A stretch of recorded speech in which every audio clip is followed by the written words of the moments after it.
Hello everyone, thank you for coming once again for the next episode, next meeting of our Warsaw Quantum Computing Group. Today, Michał Ośmaniec will tell you about the race for quantum computational supremacy.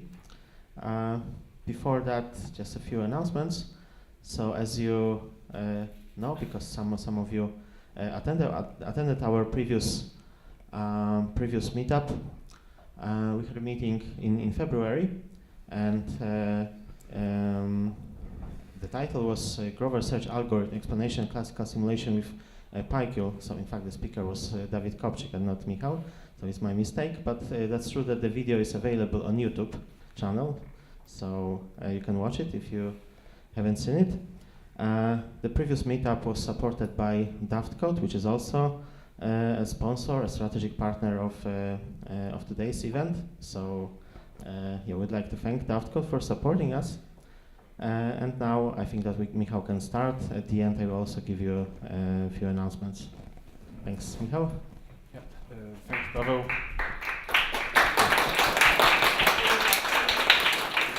Thanks for coming once again. Thank you, Paweł, for the introduction. Let me just turn on my slides. Right, so my name is Michał Ośmaniec, and I'm currently based in Gdańsk. I'm as a senior postdoc there, and I will be telling you today about the race for quantum computational supremacy. So before maybe I go to the to the main subject of the talk, let me just briefly introduce myself. So this is my scientific background. So I did PhD in Center for Theoretical Physics in Warsaw, in mathematical physics. Then I spent a bit more than 2 years as a postdoc in ICFO in Barcelona. Sorry, that's CFT, that's ICFO in Barcelona. Then I came back to Poland for the homing grant finance from Foundation for Polish Science. And I'm now based there. This is very nice location of my institute in Sopot, actually.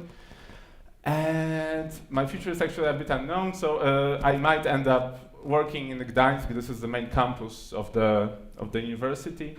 And it's actually a cool news, because actually quantum science and quantum technologies, they are very generously founded nowadays in Poland, especially by Foundation for Polish Science. Like here we have at least 2 people that are in quantum technologies financed by them, but we also have this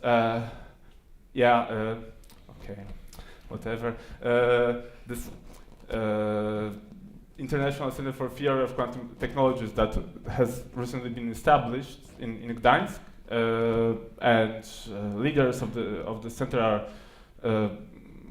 Marek Żukowski and Paweł Chłodecki. They are leaders of quantum information in Poland, Europe, I believe, and this is like it's going to be a big center, so 6 research groups with many postdoc, PhD student positions available. You can check out our website. The end of March is the deadline for some round of the applications. And we are working on various aspects of quantum technologies, ranging from quantum communication, resource theories, quantum computing, open systems, etc. So drop us a line.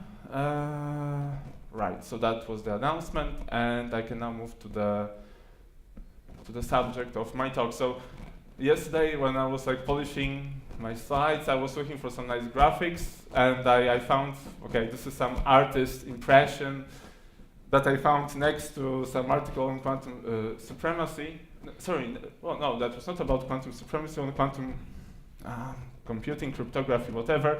Anyway, that was an example of article that was was overselling the status of the field nowadays. So they were kind of saying that Simon's or Shor algorithm would be used in the span of next 5 days to break some cryptographic systems. And The sad truth is we are nowhere there, and hopefully in this talk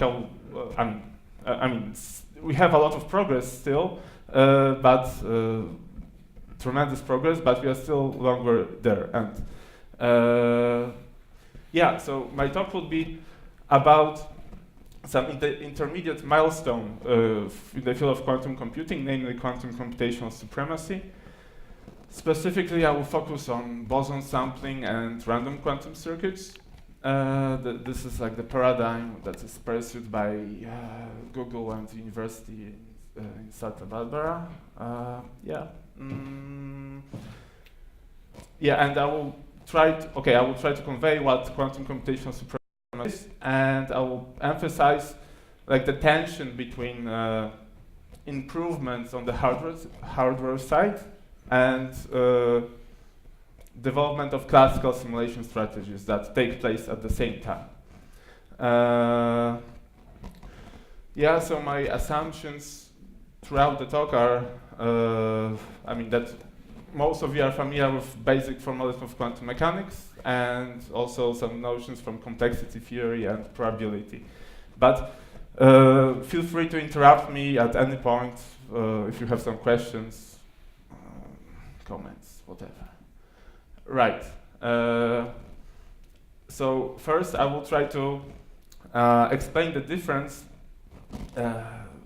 between quantum computational supremacy and other paradigms for attaining quantum speedups. So sort of the standard approach is to just run some well-established quantum algorithm, like Shor algorithm, for example, that is like better than any known classical counterpart. That's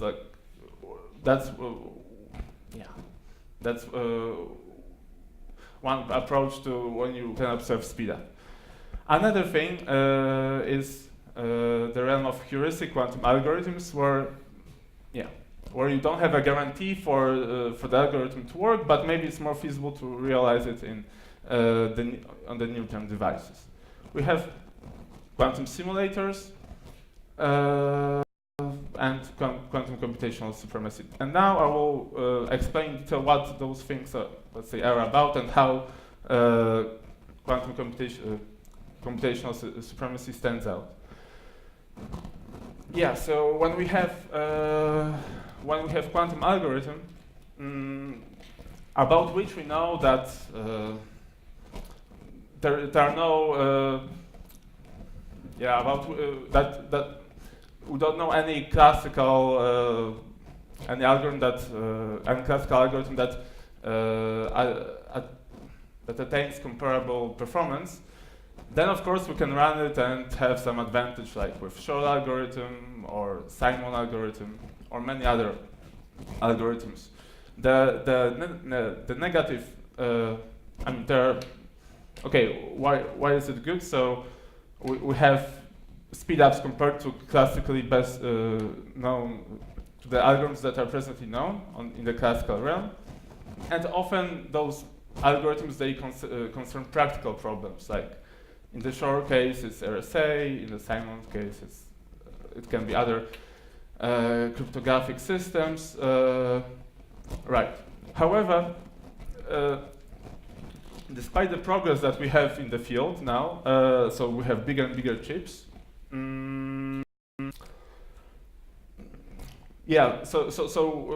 The resources that are needed in practice to implement those routines are tremendous. Nowadays we have, Google has like 50 qubits or 72 qubits, whereas to have error correction working, we need 1,000 physical qubits nowadays to implement one logical qubit. And then, so basically, we are like out of reach here. Also, lengths of, in IBM Q devices, you can have a, like sequence of maybe depth 10 or maybe less, and then it won't be good. Whereas here, you will need to have sequences of lengths that are like of order n to the power like n to the power 3, like for sure. Right. So in the near term, those algorithms won't be implemented. There's now a very promising alternative that is about heuristic, something that I call heuristic algorithms. So these are some methods that are designed to fit in the near-term devices that are noisy and imperfect. So they have smaller, let's say, gauge requirements, they require less number of qubits. Right, so examples are variational quantum eigensolver or quantum approximate optimization. And finally, I mean, it's a different model, but also quantum annealing, okay, without error correction, so you don't have like a guarantee that you are probably doing something stronger than classical systems, but still there is some hope. And that, the good sides are very clear. So we address very nice practical problems. So from quantum chemistry, we can, in principle, solve approximately NP-complete problems. And we are feasible in the near-term devices. The downsides are, until now, there are no guarantees that we are, with those routines, will be outperforming classical algorithms. There are hopes, maybe justified, but just, and it's, again, not clear how decoherence and noise affects those routines. Right, quantum simulators now. So this is like the standard Feynman slide that you hear maybe in every quantum computing talk. So yeah, so quantum simulation was like the original purpose of quantum computers. So it was proposed independently by Manin and Feynman in the early 80s.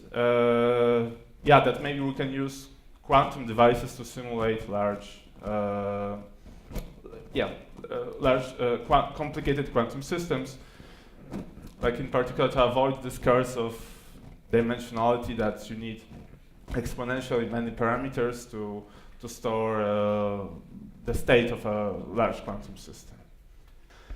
Yeah, and in a sense we are here in a similar situation to those heuristic quantum algorithms. So those quantum simulators, they often concern practical problems. So we can, like people hope to, again, apply to quantum chemistry, understand high temperature superconductivity, to material science. Okay, and you don't.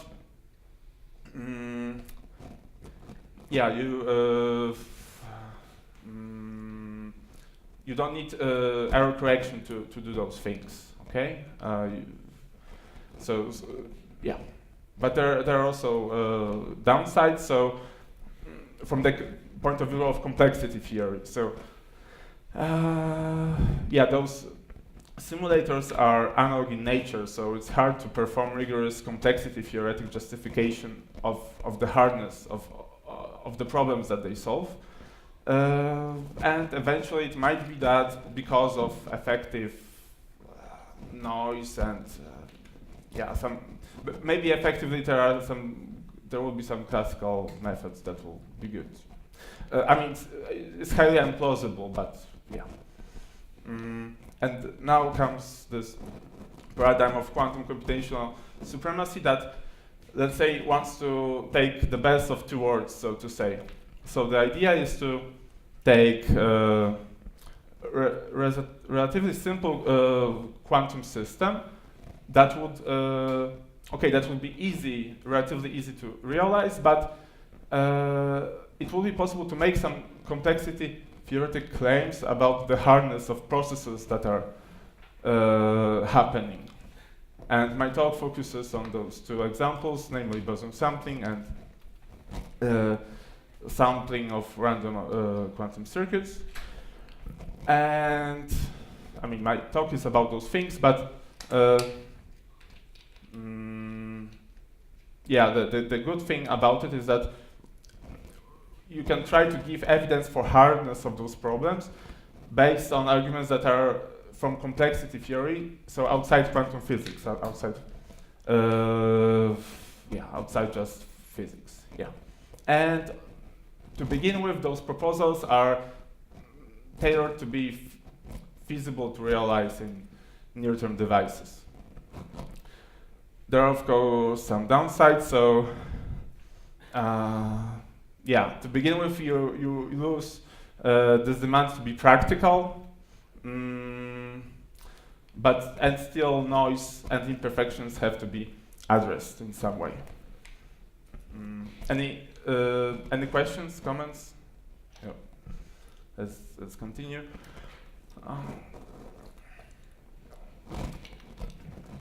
Yeah, so that would be now a quick detour through complexity theory and the place of quantum computing. There, so just a reminder for theoretical computer science people. Like if you can perform something in polynomial time, that means efficient. So in practice, it's of course just approximation to the notion of efficiency, because if the degree of polynomial is very that counts how the runtime is very high, then it's not practical. But that's nevertheless the convention and custom people use. Right. So this is this sketch of complexity theory landscape. Yeah. So we have problems in P, namely decision problems that can be solved in polynomial time by deterministic classical computer. Okay, so yeah, we have this class of randomized classical computation, so-called BPP. So these are problems that can be solved by decision problems that can be solved by classical computer that is supplemented by randomness, by some random bits, with the probability of with the probability of error that is bounded away from 1/2, let's say, sharply. So with bounded error. So this is the class of computation that is to which we should compare quantum computers, because quantum computers, yeah, from the definition somehow are non-deterministic. The outcomes of quantum process are non-deterministic. So yeah, and the class of such problems is called BQP, so bounded error quantum polynomial time. And importantly, we have this factoring problem, Shor algorithm, which is inside BQP. We don't know if it's inside BPP or not. Right, factoring is also in this famous class NP, but we don't know if it's complete to this class. Right, and we don't know if BQP is like equal to NP or not. I mean, yeah. So it's yeah, and then one might start to build like more complicated objects beyond NP. Yeah. So I forgot to mention that NP is this class of problems that can be efficient, decision problems that can be verified efficiently. You can now yeah, consider something that is called oracles, and yeah, you can have polynomial computation with possibility to query oracle that for free solves for you NP problem in NP, and then that puts you outside from NP in principle. You can continue this game, and there's the whole onion here that is called ultimately polynomial hierarchy. I'm not going to dwell into details. In the last, you have the class of problems that can be solved in polynomial space. Right. And now the very important, let's say, philosophical question is, where does where quantum computing sits here? And we have this here this this so-called extended Church-Turing thesis that doesn't have to do with neither Church nor Turing. It's by Bernstein and Vazirani, and probably it was formulated 50 years later.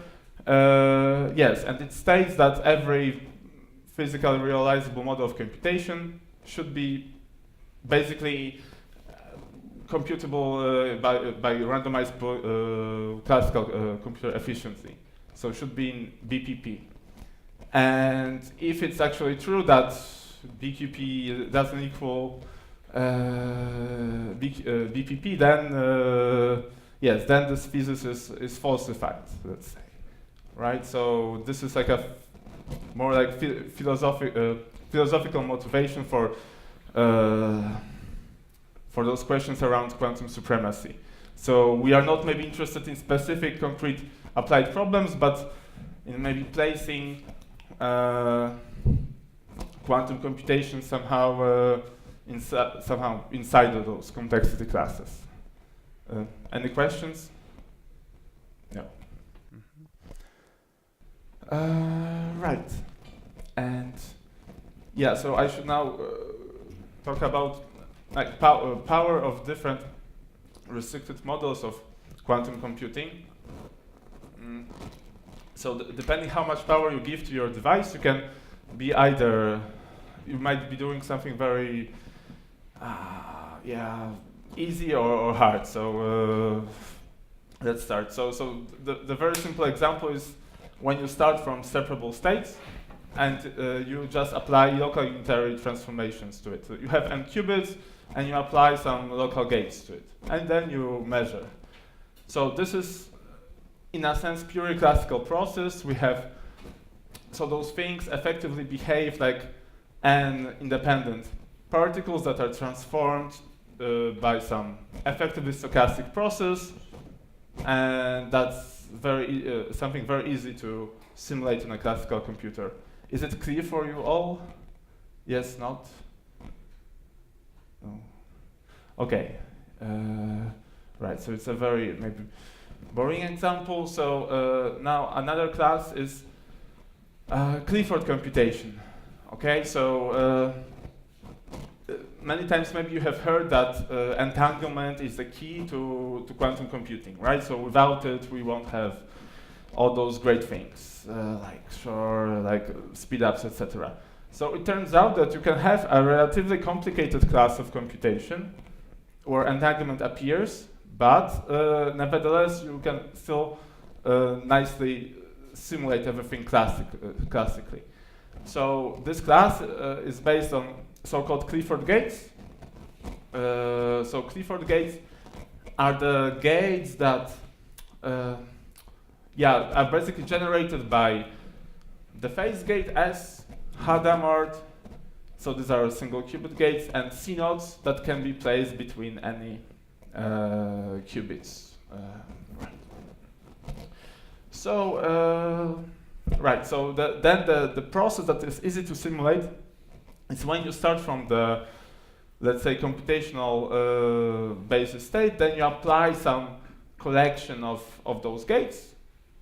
Importantly, you have C node here and Hadamard, so you can generate maximally entangled state here, right? And even like big one, if you want. Ultimately, you measure in the computational basis, and funnily enough, the whole process turns out to be effectively simulable. The reason for that is that instead of, so those specific states from which you start here and you generate as you implement those gates, they can be given very convenient classical description that you don't see when you look on the state, but nevertheless they unambiguously describe what is going on, and this classical prescription can be updated easily as you apply the gates, and then can be used to get statistics in the end. Is it? Okay, I don't want to go much into details, but all right. Right. But okay, nevertheless, some simple non-universal gate sets can be hard for classical computers. And an example is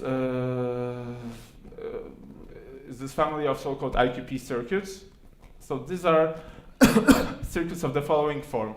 You have n qubits.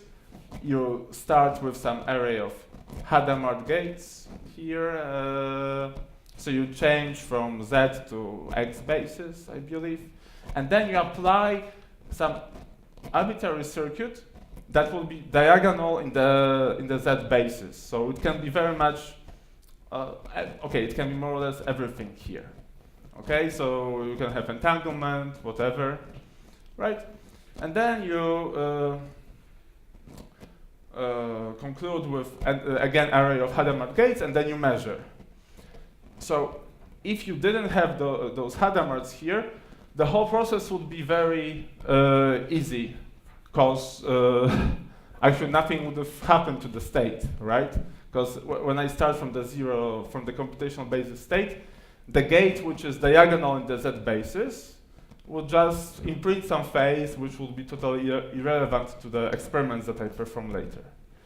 But because of those Hadamards, somehow magic happens. Yeah.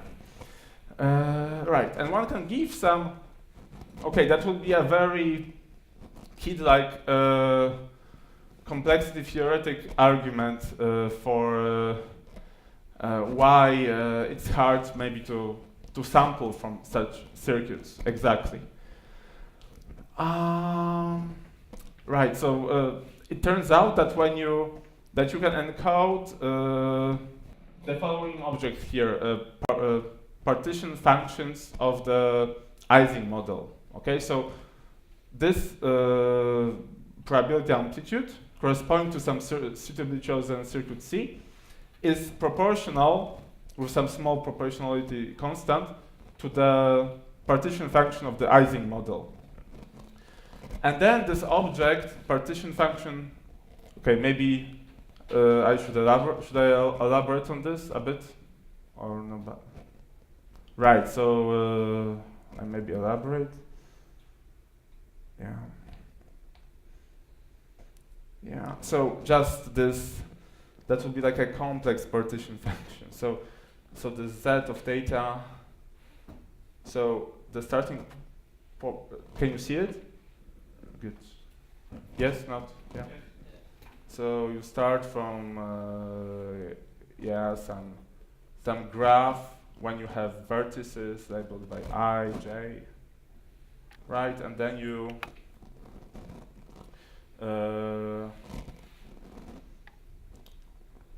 yeah, you have some weights here that, yeah, basically tell you what is, yeah, that's the energy of your system. So some Zi, Zj, and there is some, it's a classical Ising model.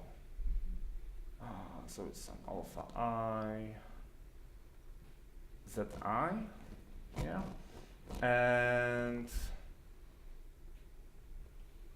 yeah, the Z of data is defined as what? So as so it would be exponent of, pardon? Yeah, so what I do is that I sum over all configurations of spins, so that I belongs to 0, 1, like this, Z belongs to 0, 1 to the N. Yeah, so it's exponent I data H, basically. Something like this. So it's like a complex partition function.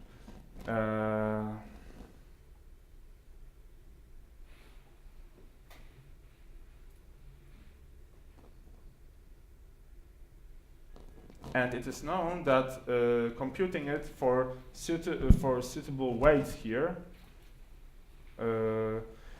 is, let's say, it's sharply hard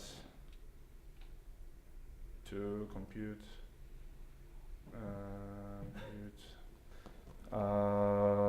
z of theta for suitable h. Okay, and then it turns out that when you take now the what should I do? Yeah, so when you take this IQP circuit, okay, when you take this IQP circuit, so you have something like this squared. So this is the circuit. So basically, what is happening? Right. So imagine that my circuit C is just something that very much resembles this Hamiltonian. So it's basically e to the theta sum over ij omega ij zi tensor zj plus sum over I alpha I zi, something like this. So this is clearly a gate which is diagonal in the z basis, okay? And then now, sorry, I have here still array of Hadamards, right? So so this is something like this. So I have 0 Hadamard to the power n, circuit Hadamard to the power n, okay, modulus squared. And then it turns out, this is maybe a bit like when you plug what this and 0 here. When you take what array of Hadamard gates does to your 0 state, it creates somehow uniform superposition of all basis states that would be then just their eigenvalues of the C. Okay, so effectively, when you just do the computation, it turns out to be equal to exactly this. So in principle, you have 2 sums, but only one sum survives. Okay. Okay. Anyways, so okay. So this particular probability amplitude is proportional to something which is very hard, and yeah, one can then come up with some complexity theoretic arguments to argue. I'm not going to go into details that because of it, it will be hard to classically simulate this process.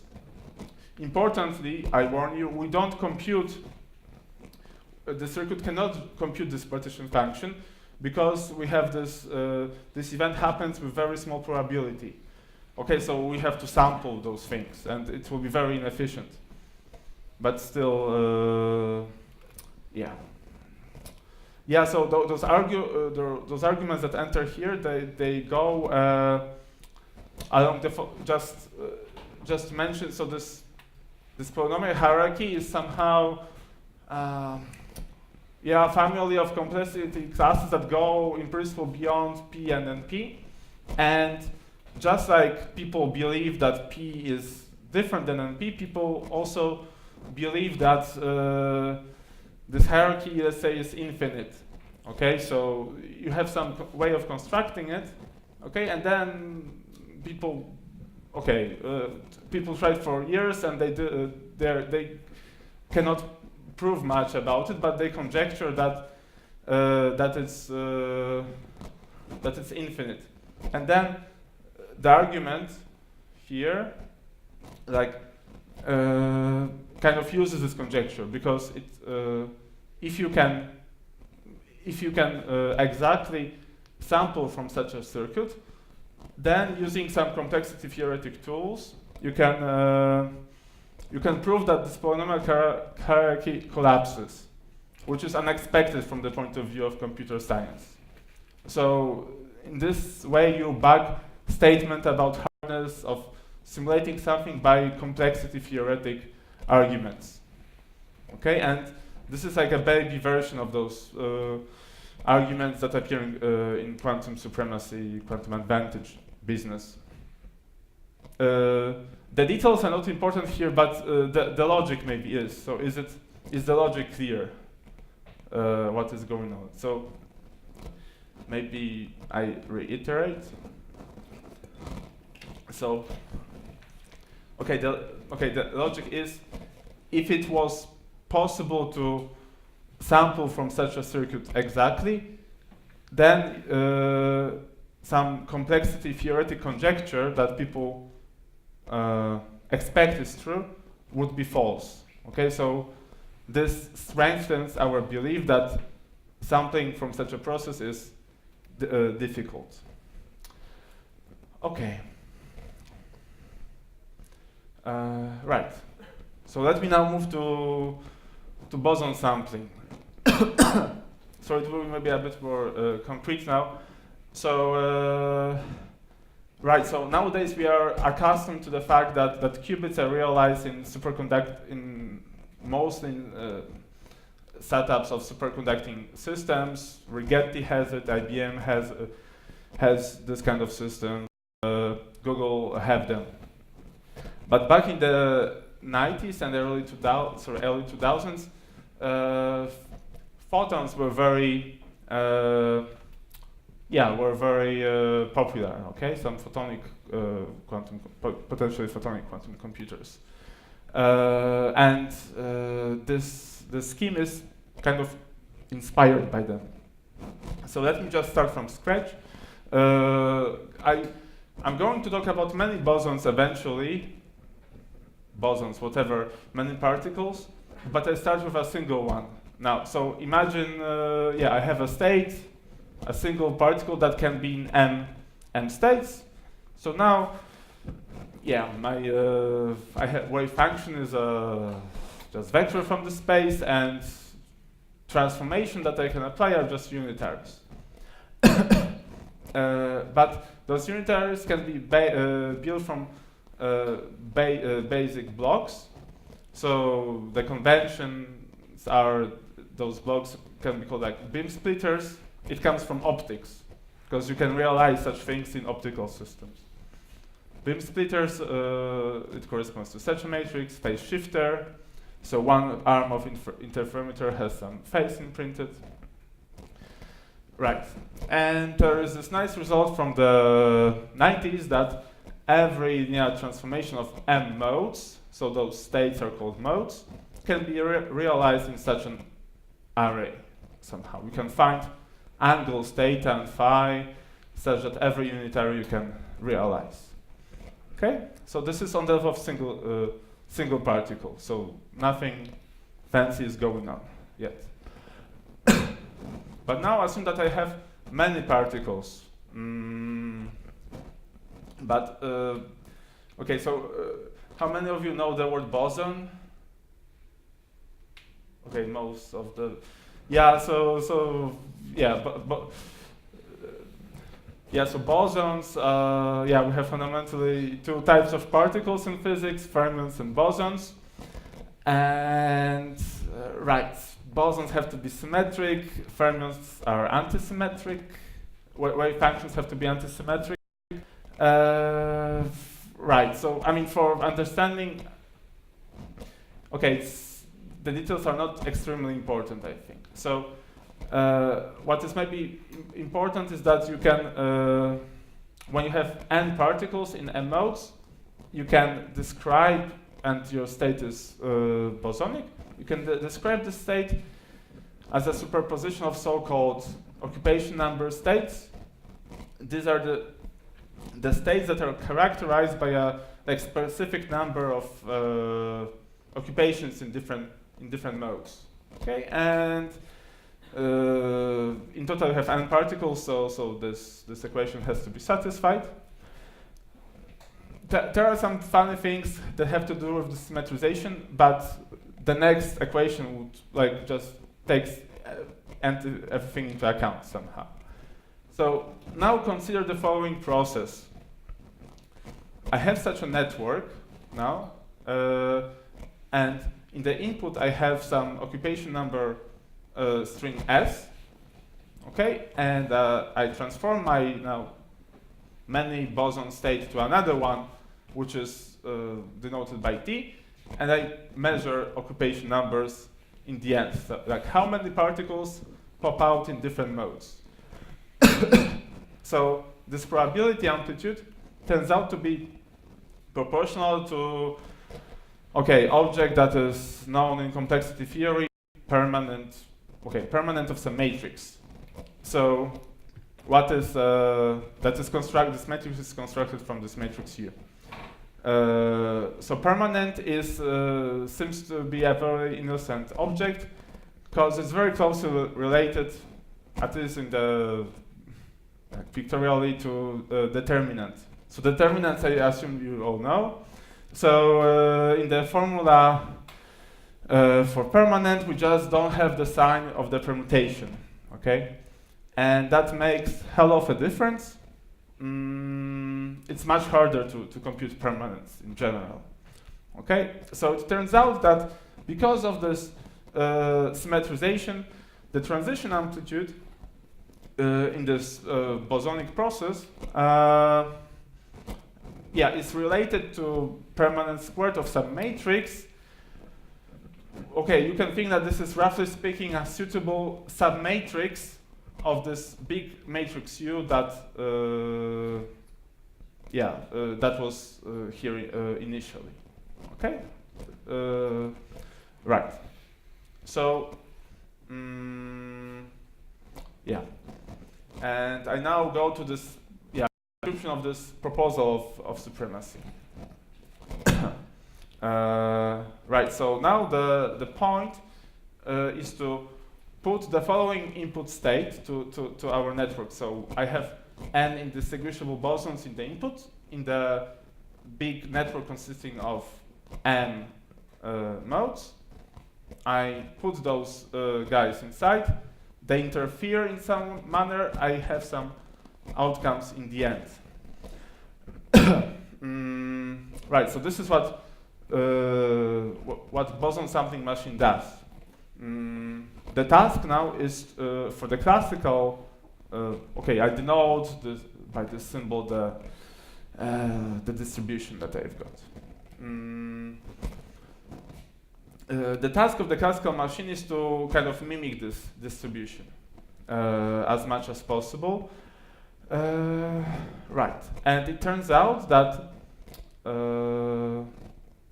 that subject to some complexity theoretic conjecture, it's very unlikely that that there exists classical machine that can do it accurately, in the following sense. So accurately and efficiently. So this thing here, TV, stands for total variation distance. This is some measure of closeness of probability distribution. And then it turns out that you can prove that if you allow for the error tolerance epsilon, you cannot have a classical machine that would produce sample from the distribution which is close to your epsilon close to your boson sampling distribution in time that would be polynomial in n number of particles and inverse of the error epsilon.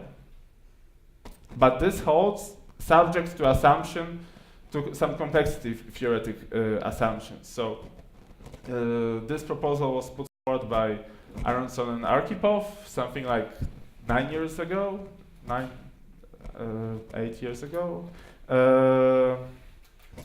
And the assumptions are, again, that this polynomial hierarchy doesn't collapse. And there are some other conjectures that have to do with properties of permanence of some matrices. Okay?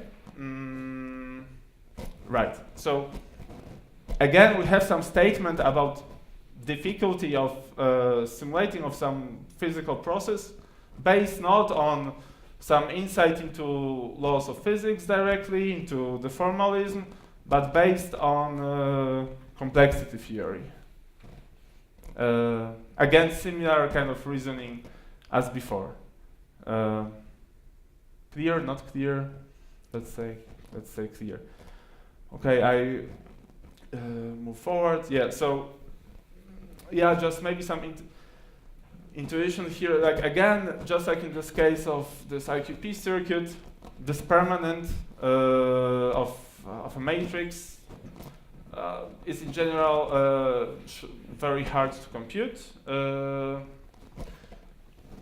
And those proofs of hardness of boson sampling, they build on this fact, but again, you cannot use it to compute permanence efficiently.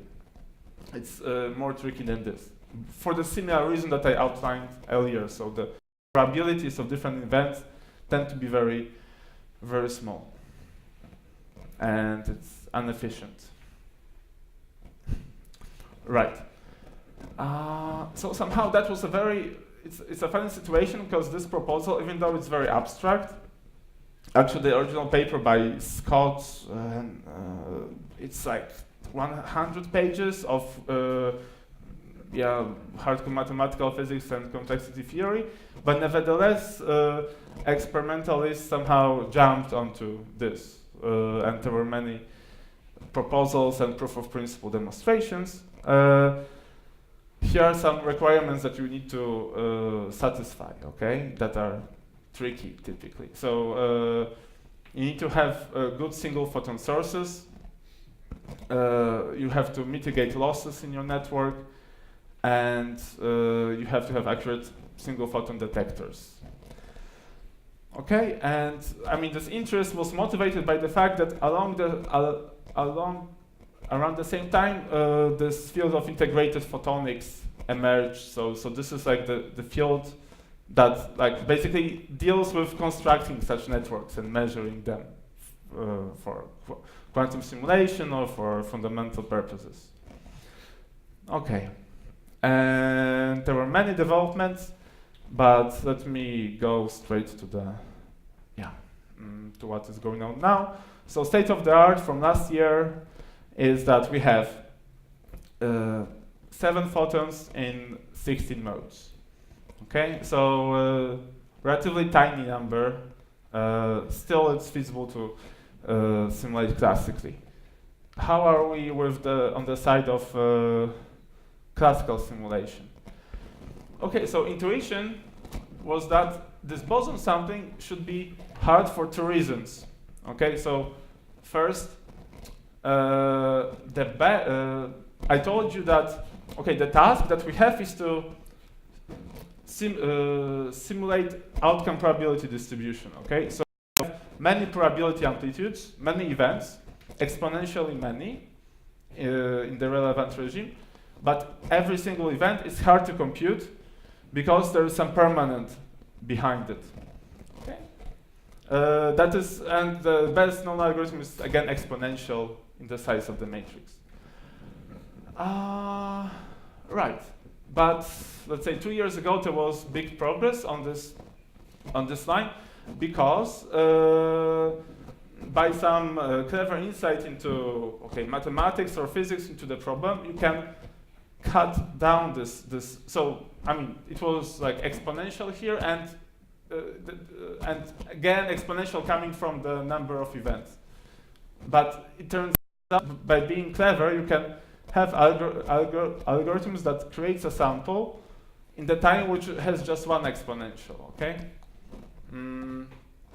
and the idea, I don't have time to describe in detail this idea, but the idea was, recently with my collaborator, we went a bit deeper into that. The idea was to somehow sample one particle at the time, even though those particles are like entangled, they are symmetric, etc. You can still effectively somehow sample one at the time, and that's you have n particles in the input, and then you pick one, you check where it can go, and then condition when it went, you go, take another particle, and so on.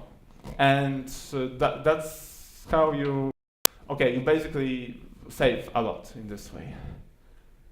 Right. There was some related work also at the same year, actually, by people, okay, these are all people from UK. They did this heuristic algorithm based on Metropolis algorithm, and they managed to simulate up to 30 photons in your PC. So remember, the state of the art is how much was it, like 7 photons in 16 modes. In your in the PC they simulated 30 photons in 900 modes. So it was just because, I mean, they were, let's say, clever in some. I mean, this is not a rigorous algorithm, but still. So that undermined the efforts a bit. Right. And then, okay, now I'm going to tell just one slide about the work that I did around, because all the stuff that I'm telling you is not my work. This one slide is my work I was involved in. So with my collaborator, we were interested what is the impact of losses, of photon losses in such networks. So so typically when you want those photons to interfere, you put those beam splitters, but they are lossy in a sense that some light just bounces off from your network. Okay? Yes, and then the question is how it affects the complexity, because the bigger your network, the more losses you will have to kind of take into account. So there was a very nice paper a few years back that gave efficient classical simulation algorithm when you had those losses that were simultaneously you had so-called dark counts at the detectors. Dark counts, what it means is that you had some false positive answers in the detectors. So subject to those assumptions, you lost this quantum advantage. And yeah, a bit of work by my own. So right. So in general, those losses you attribute them to those beam splitters.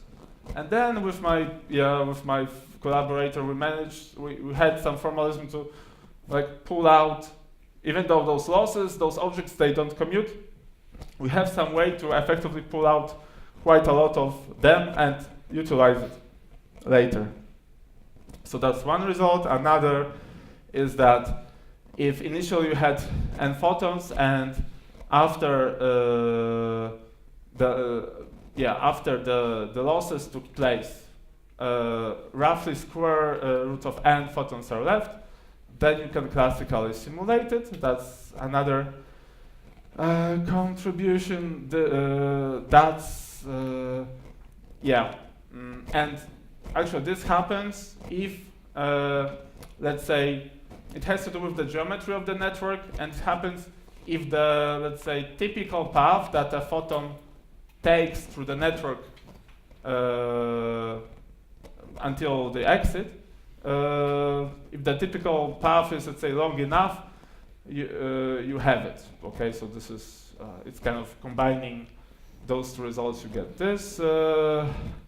Right, and this Clifford and Clifford algorithm I talked about previously, it assumed that you didn't have so-called bunching, you didn't have collisions in the input. Okay, so we extended it to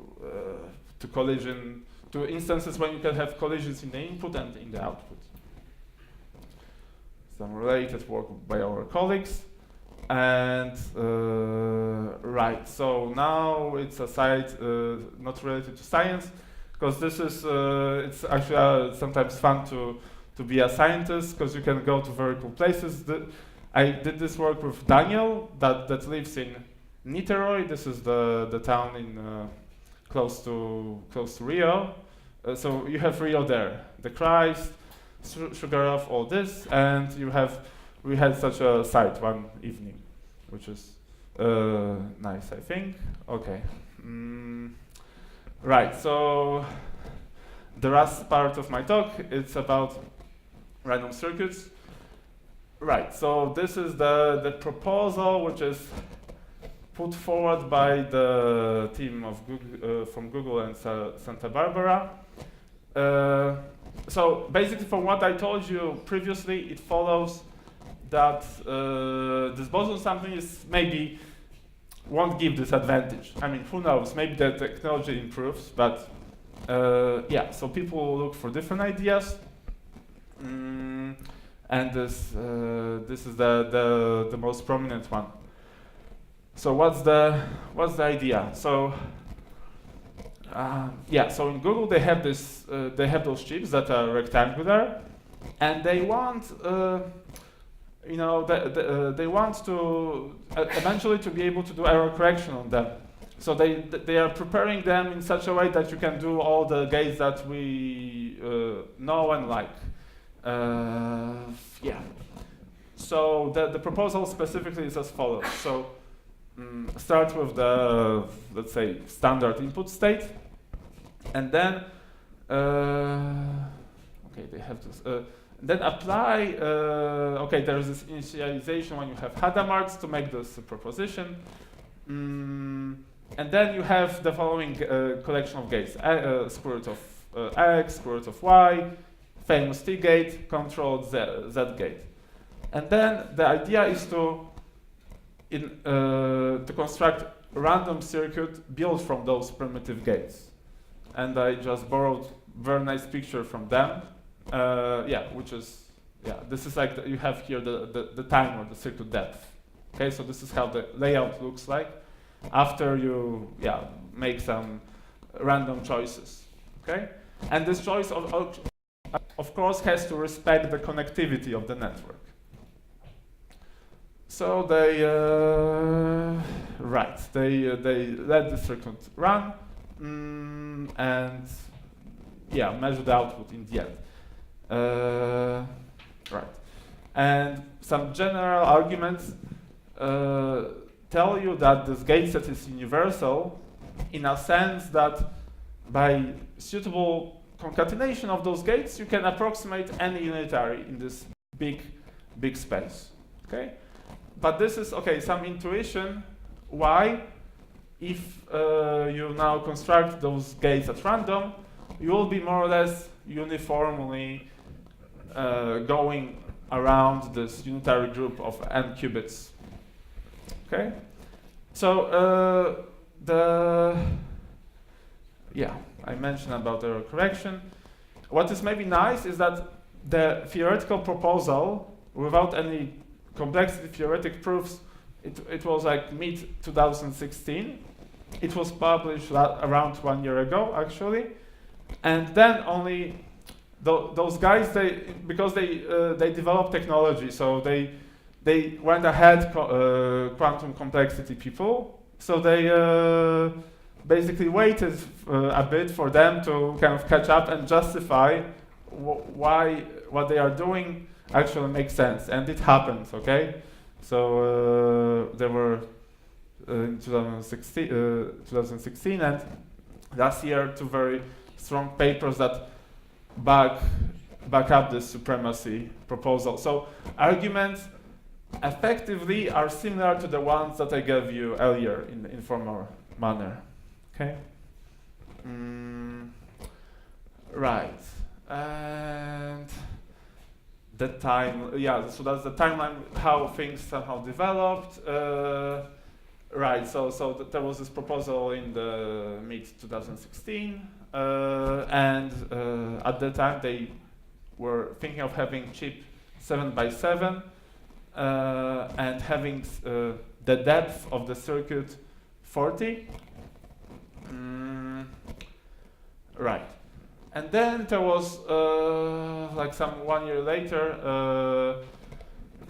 IBM put online an archive paper that did some nice simulation of those circuits up to the depth 27. Okay, so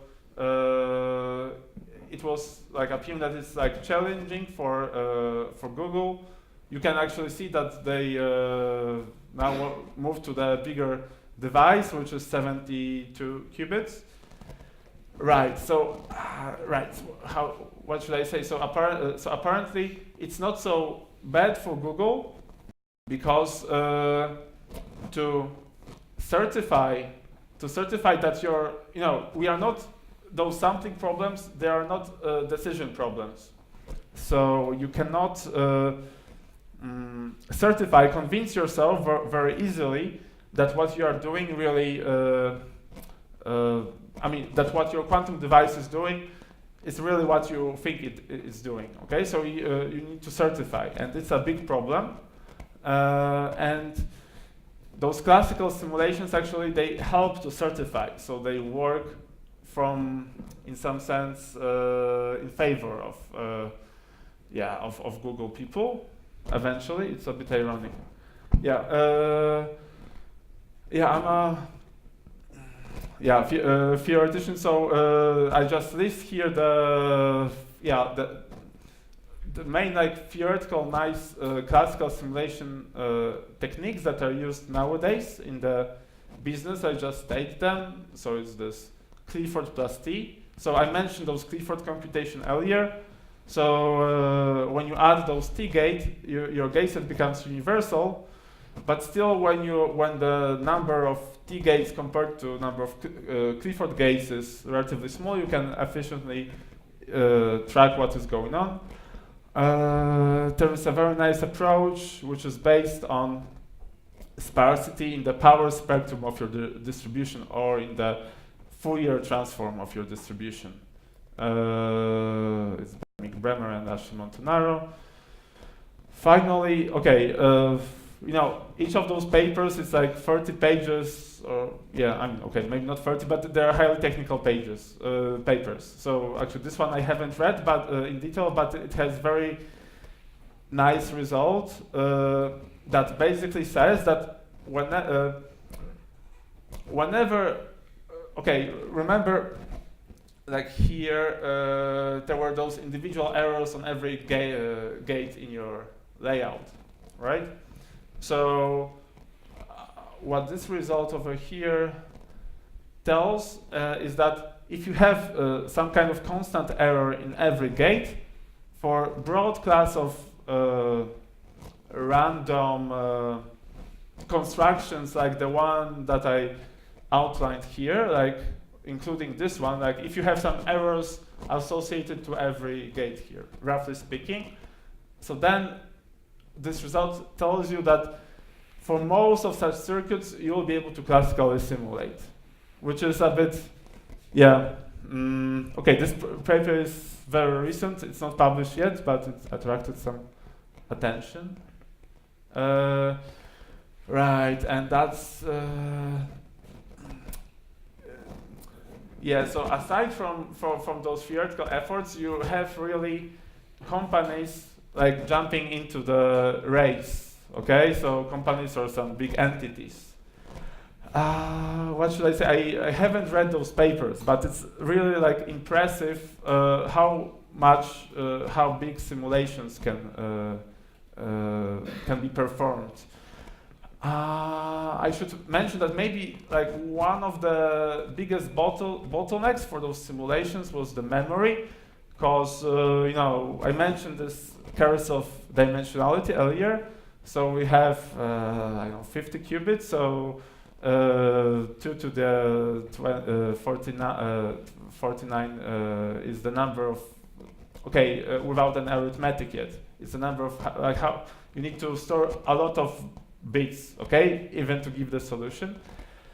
And actually, probably somewhere some big company, I don't know. So those guys actually use one of the, I guess, strongest supercomputer in the world to bypass the bottleneck that was proposed in the original paper by Google that I mentioned earlier. So they really use, it's like in top 5 probably of supercomputers out there. A lot of things are going on. I should maybe just mention that it's what this number of amplitude means here. So the problem that we have there is sampling problem, so we need all amplitudes. Maybe we can need a few to certify the device works properly. So some of those approaches just go like very hard, like this one by Alibaba, like 81 qubits, 40 the depth, but they compute one amplitude. So it's not so it cannot be used directly to undermine the Google proposal. So this thing is more on the hardware level. It's both like parallel programming, specific simulation techniques on supercomputers. Unfortunately, not my field of expertise, but as you see, a lot is going on. Right, so I'm coming to the end of my presentation. Just the take-home message. So the main challenge for the field on the theoretical side is actually to prove some of those conjectures under which those strong quantum supremacy claims hold. So those results about the hardness of boson sampling or hardness of random quantum circuits, they hold subject to some complexity theoretic assumptions that are not a polynomial, it's not about infinity of polynomial hierarchy, but some more fine-grained ones. They're still like not proven and they are very hard. So that's one approach. Another thing is to consider different architectures. So apparently ion trap systems are now back in business. I guess in December in US there was a conference when they announced that they had more than 100 qubits in principle there in the trap, which is impressive. And I guess they want to go to this quantum supremacy is the lowest lying somehow milestone for the field. So probably we can expect, that's my guess, some quantum supremacy proposals from them. On the photon side, the depth of the network somehow kills the difficulty of boson sampling, but maybe something can be done with shallow photonic circuits. I haven't mentioned other quantum proposals for quantum advantage, like Gaussian boson sampling, IQP circuits, other things. Okay, they are also worth considering, especially maybe this Gaussian boson sampling, which is like first like close to this boson sampling I mentioned, but it's also okay. It's very much like how to phrase it. So this company in Canada, Xanadu, focuses a lot on it. Okay. And alongside, they do a lot of work on the side of Gaussian boson sampling, but they try to come up with practical applications of it that have to do, okay, it's not my piece of cake, but with drug design, graph isomorphism, finding perfect matchings in graphs. So they want to put this quantum system that is designed maybe more for quantum supremacy to do something which is actually useful. Right, so just to conclude, so the quantum computational supremacy is let's say the lowest lying fruit on the lowest lying milestone in the field of quantum computing, and we had huge technological progress in recent years to reach it, but still at the same time we have to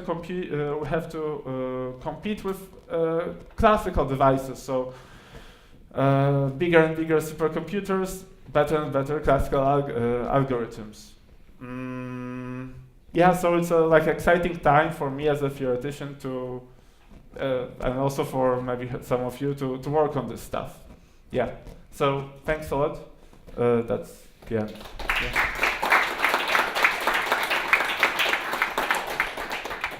Thank you very much, Michał. Do you have any questions to Michał?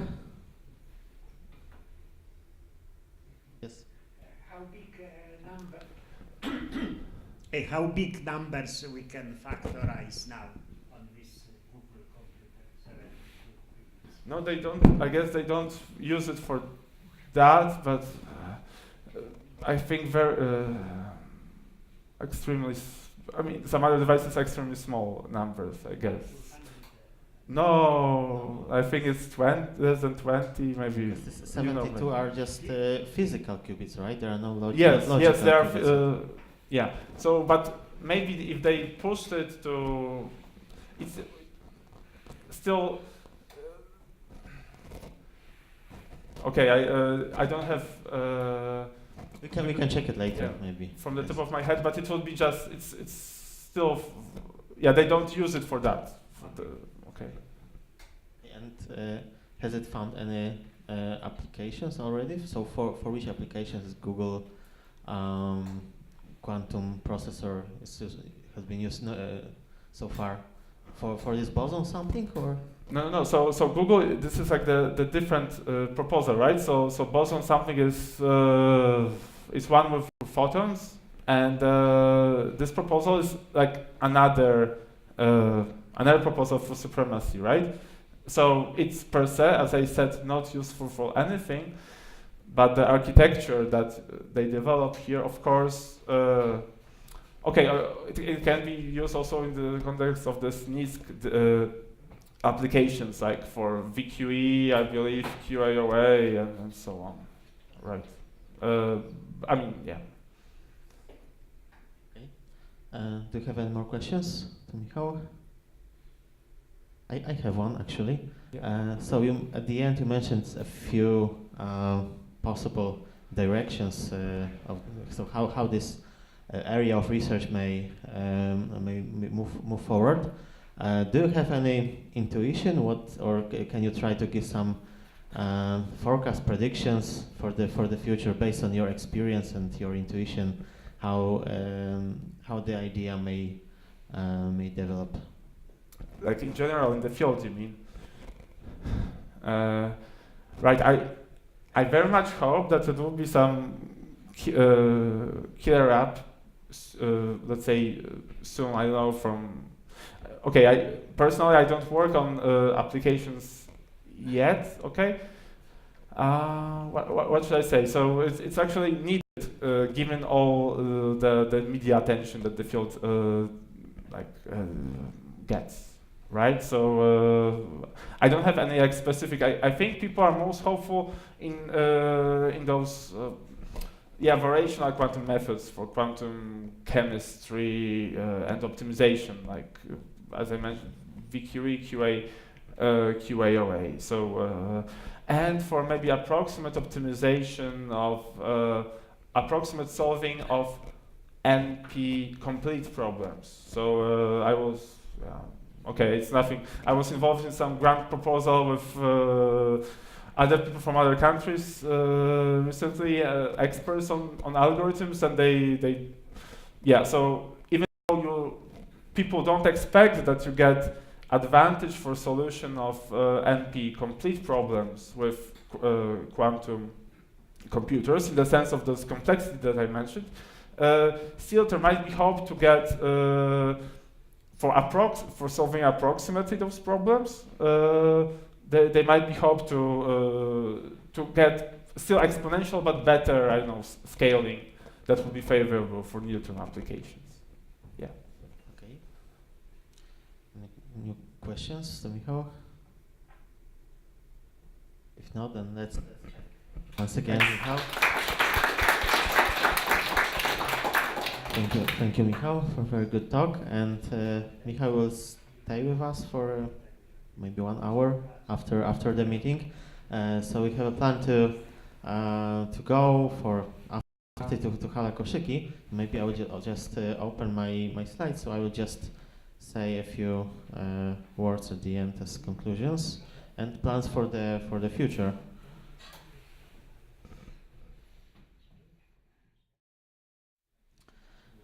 All right. So I recall once again that we are working on this Xanadu competition, which we also mentioned last time, and also in the meeting in January. So we already have a few people, not only from this group, but also from other countries, from Egypt, for example.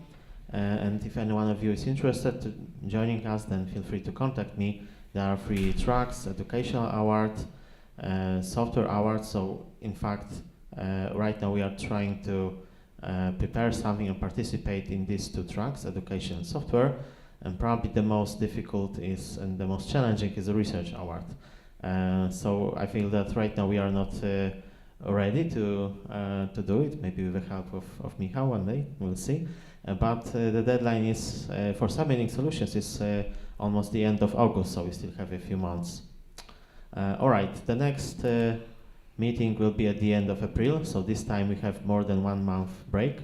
The next meeting will be also very interesting. Adam Sawicki, he's not here with us today, will tell you about effective quantum gates, so how to build quantum gates, how quantum gates are built nowadays.